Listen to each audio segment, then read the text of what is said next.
चीज़ के पकोड़े।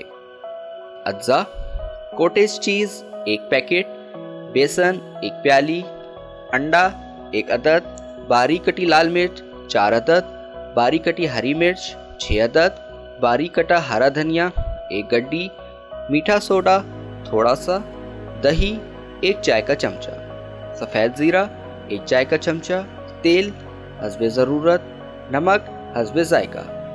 तरकीब: 1 प्याले में बेसन, अंडा, दही, थोड़ा सा मीठा सोडा, बारीक कटा हरा धनिया, बारीक कटी हरी मिर्च, बारीक कटी लाल मिर्च, सफ़ेद ज़ीरा और हस्बे ज़ायका नमक डालकर हस्बे ज़रूरत नीम गर्म पानी के साथ अच्छी तरह मिलाएं।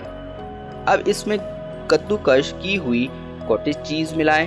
फिर कढ़ाई में हस्बे ज़रूरत तेल गरम करके इसमें बनाए हुए आमेज़े के पकोड़े तल लें। जब वो गोल्डन ब्राउन हो जाए तो निकाल कर टिश्यू पेपर पर रख दें ताकि चिकनाई जज्ब हो जाए। आखिर में चीज़ के गरम गरम पकोड़े इमली की चटनी के साथ और टोमेटो केचप के साथ सर्व करें।